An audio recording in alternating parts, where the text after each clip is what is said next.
अभी बाप दादा को इमर्ज करेंगे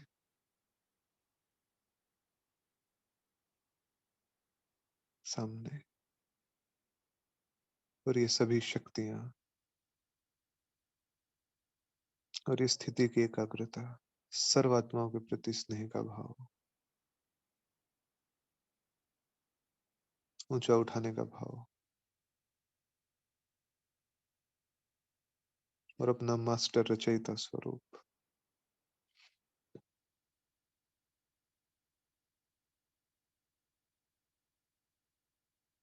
महसूस करेंगे।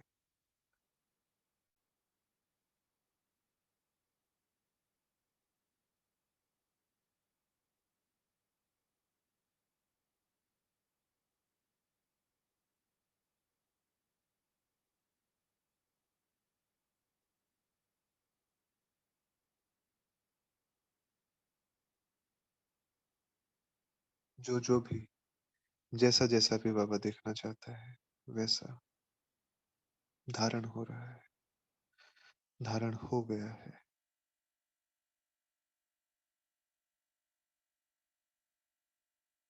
बिल्कुल एक रस एकाग्र, न मन का बंधन न बुद्धि का बंधन।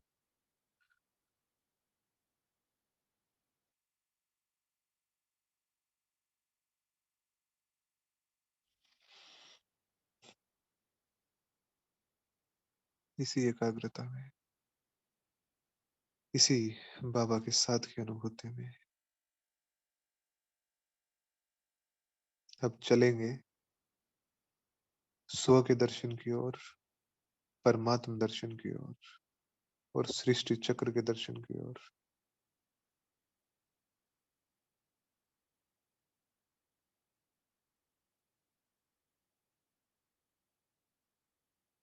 साकार महावाक्यों में बाबा ने आज कहा, अटेंशन खिंचवाया, कि जब हम बैठे हैं अभी इस समय, तो क्या अपने स्वधर्म में बैठे हैं? तो पहले बाबा ने आत्मा की बात की, फिर परमात्मा की बात की, फिर जो इस समय बाबा से हमें नॉलेज मिलती है, सम्मुख बैठ के हम पढ़ते हैं, उसकी एम ऑब्जेक्ट की बात की।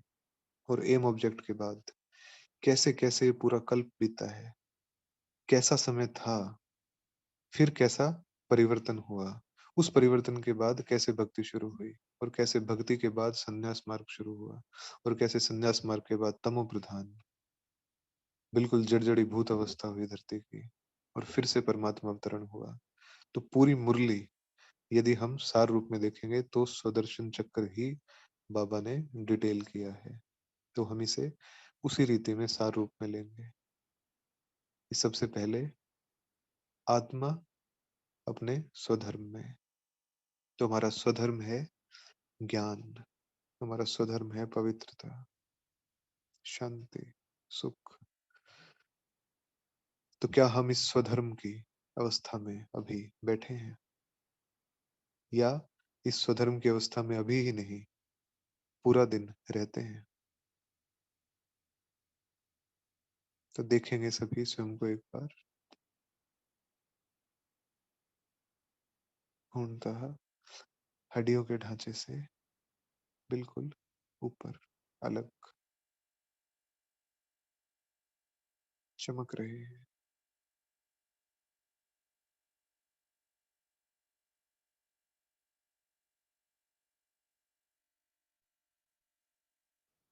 तो बाबा ने कहा कि आत्मा जो स्टार मिसल है, आत्मा जो स्थूल आंखों से देखने में नहीं आती, भल किसी किसी को साक्षात्कार होता है, लेकिन आत्मा को स्थूल नेत्रों से नहीं देखा जा सकता।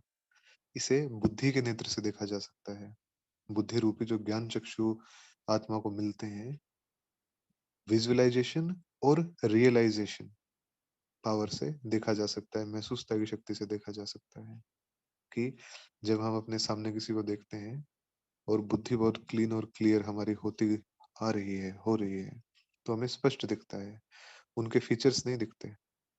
वो जो पीछे मणि बैठी है वो मणि दिखती है, क्योंकि वो मणि ही सत्य है, वो मणि ही बोलती है, वो मणि ही महसूस करती है, एक्सप्रेस करती है, बस एक्सप्रेस ऑर्गन्स के द्वारा करती है, लेकिन फील तो उस मणि को होता है, और बात भी हम उसी मणि से करते हैं।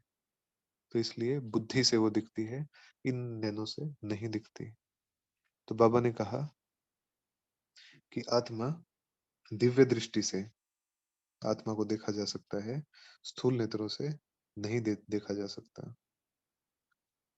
जैसे साक्षात्कार होते थे, जैसे मीरा को साक्षात्कार होता था, तो वैसे कई आत्माओं को, कई बाबा के बच्चों को आत्मा के साक्षात्कार होते हैं। तो या तो वैसे देखा जा सकता है, या फिर बुद्धि से भी देखा जा सकता है कि आत्मा चमकती हुई मणि। तो आत्मा स्टार मिसल है, ऐसे देखने में नहीं आती, क्योंकि स्थूल चीज नहीं है, पारलौकिक है, मेटाफिजिकल है। मेटाफिजिकल अर्थात पराभौतिक, जो भौतिक, जो पांच तत्वों से नहीं बनी, जो पांच तत्वों के पार से आई है यहाँ पर पार्ट बजाने। तो बाबा ने कहा कि मीरा को, पहले आत्मा की बात करते हैं, तो ये हो गई कि पराभौतिक है, ऊपर से आती है पार्ट बजाने के लिए, यहाँ पे उसे पांच तत्वों का शरीर मिलता है। और आत्मा का पिता कौन? परमात्मा। तो परमात्मा कब आते हैं?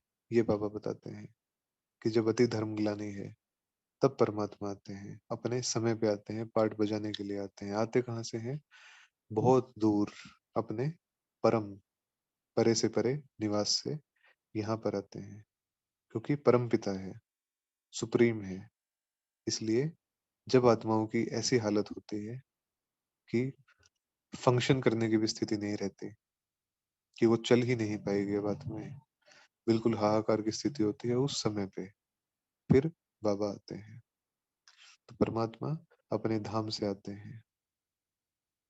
कैसा है? निराकार है, इसलिए साकार माध्यम लेता है। और कैसा है? त्रिनेत्री है। त्रिनेत्री अर्थात तीन सूक्ष्म देवताओं के द्वारा, ब्रह्मा, विष्णु और शंकर के द्वारा अपना कर्तव्य पूरा करने वाले, वो है। तो वहां से आते हैं। किसके लिए आते हैं? हम आत्माओं के लिए आते हैं। क्यों आते हैं? क्योंकि हम इतने वर्षों तक अलग अलग रूप में, अलग अलग तरीके से पुकारते आए हैं, इसलिए हमें वापस ले जाने के लिए आते हैं। आकर क्या करते हैं? आकर सत्य ज्ञान देते हैं, नॉलेज देते हैं, मुक्ति, जीवन मुक्ति का रास्ता दिखाते हैं। तो जब वो नॉलेज दे, तो जैसे अगर किसी यूनिवर्सिटी में ये ही ना पता हो कि यहाँ पढ़ने से क्या बनेंगे, तो उस यूनिवर्सिटी में कोई जाएगा नहीं, कोई पढ़ेगा भी नहीं, क्योंकि एम ऑब्जेक्ट हर चीज का स्पष्ट होना चाहिए, तभी वो पुरुषार्थ किया जाता है। जब एम ऑब्जेक्ट स्पष्ट हो, तो एम ऑब्जेक्ट यहाँ पे आकर बाबा बताते हैं कि तुम ऐसे थे, तुम देवता थे, अब गिरते गिरते गिरते गिरते तमो प्रधान मनुष्य बने हो, लेकिन अब मैं आया हूँ फिर से देवता बनाने के लिए। तो जब वो पढ़ाई देता है, जो वो नॉलेज देता है, उस नॉलेज का एम ऑब्जेक्ट है। तो एम ऑब्जेक्ट स्पष्ट करता है कि मैं क्यों आया हूँ। मैं नर से नारायण बनाने आया हूँ, मैं मनुष्य से देवता बनाने आया हूँ। वो स्पष्ट करता है। तो जब वो स्पष्ट करता है, तब हम पुरुषार्थ करने लगते हैं कि अच्छा, हम ये थे, हम ऐसे थे, फिर से ऐसा ही बनना है। उमंग, उत्साह आता है, अपना स्वरूप याद आता है, क्योंकि चेतना में है, सबकॉन्शियस में है, चाहना है कि हम ऐसा बने, लेकिन रास्ता नहीं मिल रहा था। तो बाबा आता है तो रास्ता मिलता है। तो एम ऑब्जेक्ट क्लियर होने के बाद फिर हम अपने सत्य स्वरूप में टिकते हैं, और फिर जो श्रीमत मिलती है बाबा से, जो विधियां मिलती हैं कि इस विधि से करना है, ऐसे पुरुषार्थ करना है, ऐसे समझना है, ऐसे अभ्यास करना है, फिर जब हम वो करने लगते हैं, तब वो प्रक्रिया शुरू होती है। तब स्वयं के निर्माण का कार्य शुरू होता है। तो धीरे धीरे अब चलेंगे परम धाम की तरफ, अपने सत्य स्वरूप, सत्य स्वधर्म में स्थित होकर,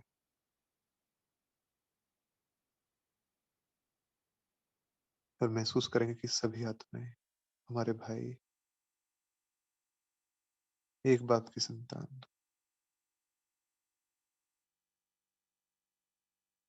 परम धाम में कल्प वृक्ष जो आत्मा रूपी है, उसमें अपने अपने स्थान पर बैठे हैं।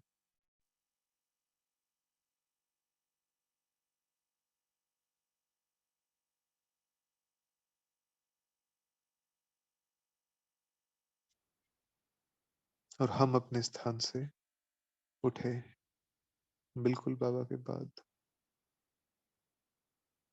और नीचे आ रहे हैं पाठ बजाने के लिए। तो महसूस करते जाएंगे अनादि स्वरूप जो कि संपूर्ण है, इसमें आगे सत्यों की दुनिया के बिल्कुल ऊपर।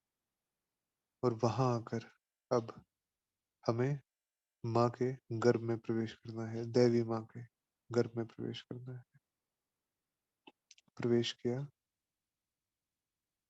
अपने समय पे जन्म हुआ, जन्म होने के बाद दैवी जन्म, दिव्य जन्म, सतयुगी जन्म, पवित्र जन्म, सर्वश्रेष्ठ जन्म हुआ।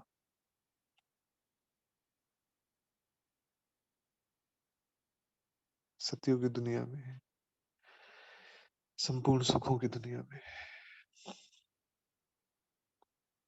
तो बाबा ने कहा कि वहां है संपूर्ण सुख,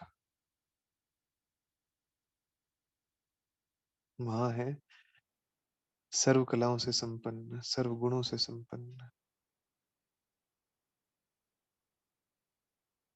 संपूर्ण सतो प्रधान। ऐसा जन्म, ऐसी दुनिया, एक मत की दुनिया। यहाँ पे तो अनेकों मतें हैं, अनेकों मत मतांतर है। तो बाबा ने कहा कि गॉड भी एक ही है और दुनिया भी एक ही है।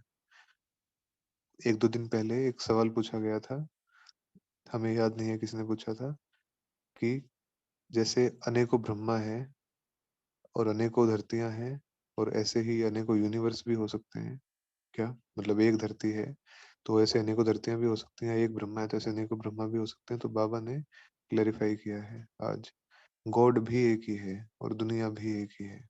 क्योंकि अनेक वो रचना का स्वरूप है ही नहीं, एक यही स्वरूप है, एकाकी का स्वरूप, यूनिफाइड, एकाकी। तो वो दुनिया, वो है एक मत की दुनिया, एक धर्म की दुनिया, एक भाव की दुनिया, और एक देवी देवता धर्म की राज्य की दुनिया। वो है जो ईश्वर द्वारा स्थापन हुई है, जिसका रचयिता ईश्वर है, वो आकर उसे स्थापित करता है। तो ऐसी संपूर्ण सुखों की दुनिया। और बाबा ने कहा कि अनेकों वर्ष की आयु दिखाई है, लेकिन बाप कहता है 1250 वर्ष, 1250 वर्ष उसकी आयु होगी। और वहां पे बहुत सुख में दिन बीतेंगे, वहां पे हम अमर होंगे। अमर अर्थात यहाँ का दिन और वहां का दिन, उसमें अंतर होता है, क्योंकि वहां मन की संकल्पों की गति बहुत धीमी होती है, शांत होती है। तो इसलिए प्रकृति और जो सूरज और चांद, जो उनके घूमने की गति होती है, वो भी मंद होती है। तो इसलिए यहाँ की और वहाँ की हर चीज में अंतर होता है।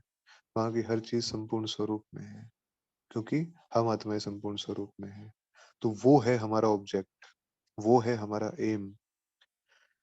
तो बाबा ने राधे कृष्ण का एग्जाम्पल देते हुए बताया कि राधा और कृष्ण अलग अलग राजधानी के थे। फिर जब स्वयंवर हुआ, तब वो श्री लक्ष्मी और श्री नारायण बने, और फिर उनकी डायनेस्टी चली। तो ये विधि है वहां की, कि श्री लक्ष्मी और श्री नारायण का टाइटल एक राजा का नहीं होता, बाकियों का भी होता है। लेकिन विश्व महाराजन, विश्व महारानी और महाराजा और महारानी, ये टाइटल बदल जाता है। तो राधे कृष्ण का एग्जाम्पल बाबा ने दिया कि ये विधि है, कि वो अलग अलग राजधानी के थे, एक राजधानी के नहीं थे। जब स्वयंवर होता है, गद्दी पे बैठते हैं, तब टाइटल मिलता है, और फिर उनकी डायनेस्टी चलती है, और फिर उनसे ट्रांसफर होती जाती है। तो वो दुनिया, वो हमारा एम ऑब्जेक्ट, नर से नारायण और मनुष्य से देवता बनने का, लेने वाले नहीं, देने वाले हमेशा। फिर आ जाएँ। धीरे-धीरे 2 कलाएँ कम हुई और फिर त्रेता आया, उसमें राम-सीता का राज्य, जो चंद्रवंशी। उस दुनिया में 2 कलाएँ कम, लेकिन पवित्रता कायम है, राज्य भी कायम है, देवी-देवताओं का। क्योंकि ये उस चीज़ से प्रमाणित होता है जो सिंधु घाटी सभ्यता थी, इंडस वैली सिविलाइजेशन थी, उसमें मंदिर नहीं है एक भी। तो वो त्रेता के अंत की है। तो जब त्रेता भी पास्ट हुआ तो त्रेता भी 1250 साल का, वो भी पास्ट हुआ। वो पास्ट होने के बाद जब द्वापर की शुरुआत में फिर शिवलिंग की स्थापना हुई, बाबा ने कहा कि वहाँ भी शिवलिंग रखते हैं। शिवलिंग की स्थापना अर्थात जो ब्रह्मांड का शेप है, ब्रह्मांड का स्वरूप है, वो अंडाकार है। तो शिवलिंग एक सिंबल है एक्चुअली। पूरी रचना किस स्वरूप में है, उसका सिंबोलिज्म है शिवलिंग, अगर देखा जाए तो। अर्थात जो ऊपर का अंडाकार है, जो ओवल शेप है, और ओवल शेप में 3 लाइन है और 3 लाइन के बीच में एक बिंदी है। तो बिंदी से शुरू करते हैं, बिंदी शिव बाबा। और ये तीनों लाइनें जो सूक्ष्म देवताएं हैं जिनके द्वारा बाबा कर्तव्य करता है, ब्रह्मा, विष्णु और शंकर, ये उसका प्रतीक है। और फिर जो ये ओवल शेप है, ये रचना का प्रतीक है, कि जिसमें धरती है, जिसमें चांद सितारे हैं, साकार दुनिया का प्रतीक है। तो शिवलिंग की स्थापना होती है सबसे पहले, निराकार की। और शिवलिंग की स्थापना के बाद फिर बाबा ने कहा कि अनेकों के, श्री विष्णु के, फिर दुर्गा के, फिर हनुमान के, फिर गणेश के, अनेकों की भक्ति शुरू होती है। तो शुरू-शुरू में भक्ति में भी बल होता है, लेकिन धीरे-धीरे हर चीज़ तमो प्रधानता की तरफ बढ़ती है। तो जब भक्ति तमो प्रधानता की तरफ बढ़ती है और धीरे-धीरे आत्मा अपवित्र बनने लगती है, आत्मा पे कट चढ़ने लगती है द्वापर में, वो देह अभिमान में आने लगती है और भक्ति तमो प्रधानता की तरफ चलती है, तब संन्यास मार्ग की शुरुआत होती है। संन्यास मार्ग अर्थात सन्यासियों का सुख से कोई लेना-देना नहीं होता, वो सुख का त्याग करते हैं। लेकिन बाबा ने कहा कि आपका है बेहद का संन्यास। बेहद का अर्थात हम केवल एक जन्म के लिए नहीं करते, हम उस चीज़ को केवल ये सोच के नहीं करते कि संसार को नहीं त्यागते, कि हमने घर-परिवार छोड़ दिया और उसका संन्यास किया, वो हद का संन्यास है, मन बुद्धि से नहीं है। हम घर-परिवार को नहीं छोड़ते, गृहस्थ व्यवहार में रहते, सभी ज़िम्मेदारियों को निभाते हुए, सारे संबंधों में तोड़ निभाते हुए, फिर मन और बुद्धि से संन्यास करते हैं। किनका? विकारों का संन्यास करते हैं, बुराइयों का संन्यास करते हैं, विकृतियों का संन्यास करते हैं। तो बाबा ने कहा आपका है बेहद का संन्यास। बेहद अर्थात रहते हुए करना, छोड़ के नहीं करना। तो वो एक जन्म करते हैं, अगले जन्म में नहीं करते, क्योंकि अगले जन्म में जो संन्यास किया उसका फिर फल भी भोगना होता है। तो वो थमाते हैं धरती को। जो ब्रह्मचर्य का बल होता है, वो धरती को थमाता है, उसकी गिरने की गति को रोकता है, आत्माओं में आदर्शवादिता को जिंदा रखता है, कि आदर्श आत्मा के छूट ना जाए, चरित्र आत्मा का हनन ना हो जाए। तो संन्यास मार्ग चलता है, लेकिन हमारा बेहद का है, उनका हद का है। फिर धीरे-धीरे नीचे और गिरते हुए कलयुग में तमो प्रधानता अपने चरम पर, और चरम पर चलती है तो व्यभिचार, भक्ति में भी व्यभिचार। तो इसलिए जब बाबा आते हैं तो बाबा याद दिलाते हैं कि तुम्हारी जन्म लेते-लेते विकारों में गिरते-गिरते दृष्टि क्रिमिनल हो गई है। क्रिमिनल असॉल्ट करते हैं, दृष्टि सही करते हैं। दृष्टि इतनी पतित, इतनी मलिन हो जाती है कि, क्योंकि संस्कार अंदर के मलिन हैं। बुद्धि ने जो दर्शन किया है जन्मों-जन्म वो मलिन है। मन ने जो संकल्प किए हैं वो मलिन है। इसलिए जब अंदर में सब कुछ मलिन है, तो आँखें भी मलिन ही मलिन देखती हैं, आँखों को भी मैल ही मैल दिखाई देता है। तो दृष्टि क्रिमिनल हो गई है, इसलिए बाबा समझाने देते हैं आकर सबसे पहले कि तुम सभी आत्मा, बच्चे, एक बाप की संतान, भाई-भाई हो। क्योंकि और फिर इससे भी आगे जाके कि हम आत्मा, पहले बाबा समझाने देते हैं भाई बहन है, लेकिन अल्टीमेट स्मृति की भाई भाई हो, माना एक बाप के बच्चे हो, ताकि क्रिमिनल दृष्टि, दैहिक दृष्टि, विकारी दृष्टि, उससे छुटकारा मिल सके बच्चों को। इसलिए ये स्मृति बाबा देते हैं, क्योंकि भाई बहन की दृष्टि में भी देह अभिमान है, उसमें भी द्वैत भाव है, डुअलिटी है, कि ये भाई और ये बहन जैसे कि कुछ अलग हैं, लेकिन अलग तो है ही नहीं। आत्मा है, ये भी आत्मा है, ये भी आत्मा है, दोनों आत्माएं हैं, तो दोनों भाई भाई, दोनों एक बाप की संतान, दोनों सफर के साथी। तो जब आत्मिक भाव है, जहाँ रूहानी भाव है, तो रूहानी भाव में दैहिक चीजों का कोई भी लेना देना नहीं होता। वो भी उसी पिता की संतान, वो भी उसी पिता की संतान। तो बाबा ये चेतना दिलाते हैं, ताकि क्रिमिनल आई ना रहे, क्रिमिनल असोल्ट ना हो, शुद्ध दृष्टि, शुद्ध दृष्टि, शुद्ध वृत्ति। तो वो जब आत्मा को देखेंगे, जब आत्मिक भाव में ही याद करेंगे, जब आत्मिक भाव में ही स्मृतियां रहेंगी, आत्मिक भाव में ही मिलेंगे, बातचीत करेंगे, तब एकदम शुद्ध भाव, शुद्ध दृष्टि। तो इसका पुरुषार्थ कई आत्माओं को थोड़ा ज्यादा करना पड़ता है, कई आत्माओं को इतना नहीं करना पड़ता, क्योंकि वो कभी का सदा हुआ होता है, क्योंकि वो कभी का कोई ऐसी तपस्या होती है, कोई ऐसा पार्ट रहा होता है कि वहां वो चीज ना चाहते हुए जाने अनजाने पक्की हो जाती है। तो किसी का पुरुषार्थ ज्यादा लगता है, किसी का बिल्कुल नहीं लगता। तो वो अपना अपना पार्ट है सभी का। लेकिन सिविल, तो देवताओं की दृष्टि से शीतल होती है, उनकी दृष्टि में चुभन नहीं होती, उनकी दृष्टि में, क्योंकि देह देह भान नहीं होता। तो ये कॉन्ट्रास्ट बाबा ने बताया कि यहाँ पे क्रिमिनल आई, वहां पे सिविल आई। तो कैसी वो दुनिया, कितनी पवित्र, कितनी पवित्र दृष्टि, कितने पवित्र भाव, कितनी शीतलता, कर्मेंद्रियां शीतल है, मन शीतल है, बुद्धि एकाग्र है। और यहाँ पे मन भी भाग रहा है, मन भी विचलित है, बुद्धि भी भटकी हुई है। तो आंखें मनमानी करती हैं फिर, आंखें गहराई में उतर के नहीं देखती, जो बाहर दिखता है उसी को देखती है।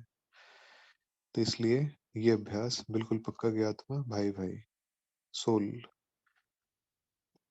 और जैसे ही हम इस स्मृति को बदलते हैं, ऐसे ही बहुत मिठास आती है, हमारे खुद के स्वभाव में भी और हमारे संबंधों में भी।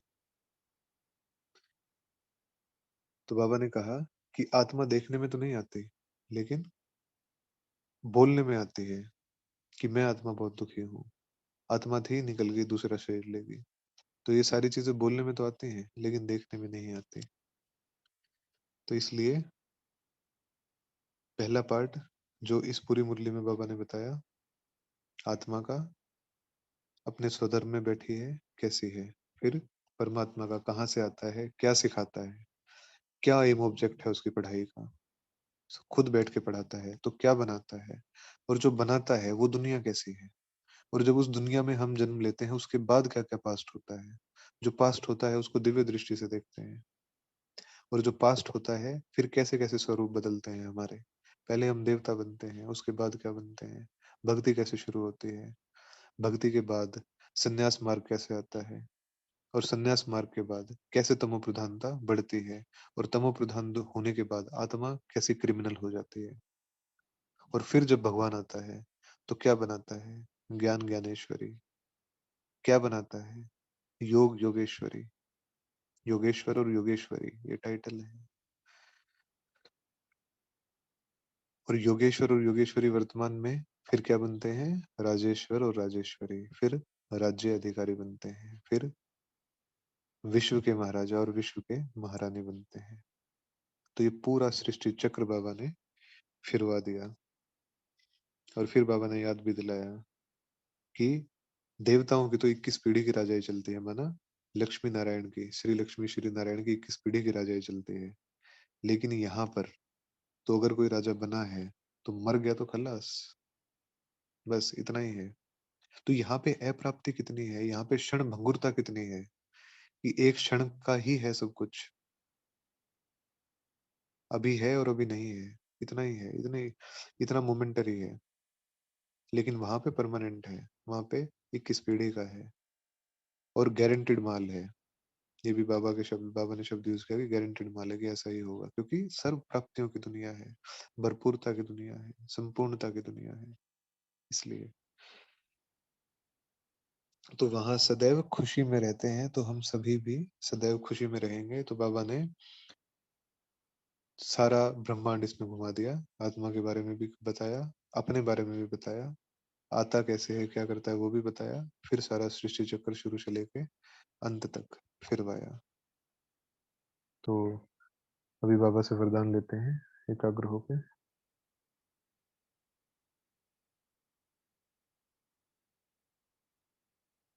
तो बाप दादा को सामने देखेंगे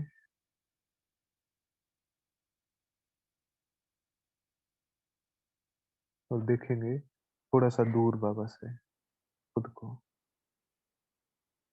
जैसे 15-20 फीट का गैप है बाप दादा और हमारे बीच में, लाइट के आकार में हम फरिश्ते हैं। और धीरे धीरे फरिश्ता स्वरूप में चलेंगे बाप दादा की तरफ, step by step. Step by step चलते चलते बाबा से किरणें रिसीव करते रहेंगे, शक्तियों की।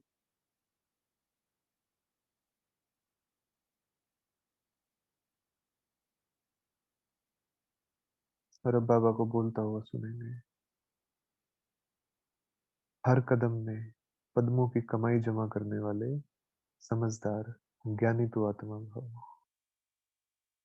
हर कदम में पद्मों की कमाई जमा करने वाले समझदार ज्ञानी तो आत्मा भव।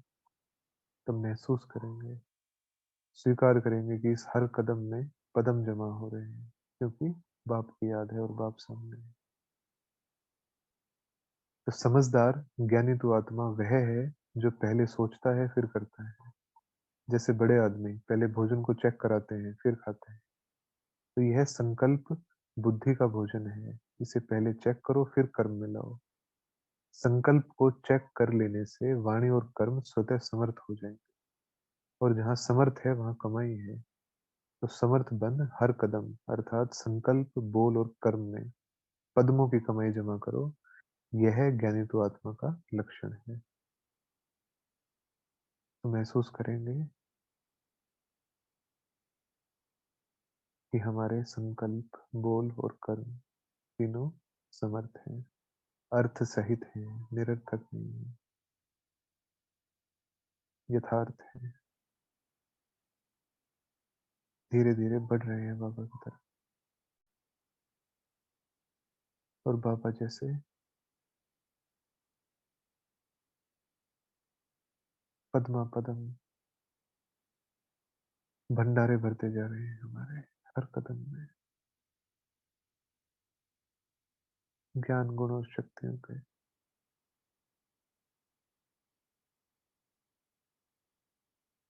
हम महसूस करें इस सूक्ष्म खजाने को,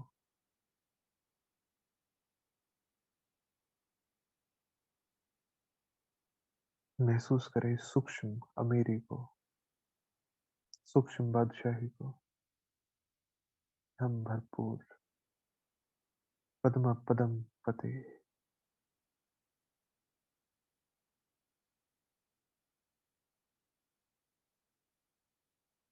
जाकर बाबा के बिल्कुल साथ उन्हीं के कमलासन पर बैठ गए। बाबा ने कंधे पे हाथ रख लिया और हमने सर बाबा के कंधे पे रख दिया, और बाबा से शक्तियां हमने आ रही है, और आराम से बैठे हैं बाबा के साथ।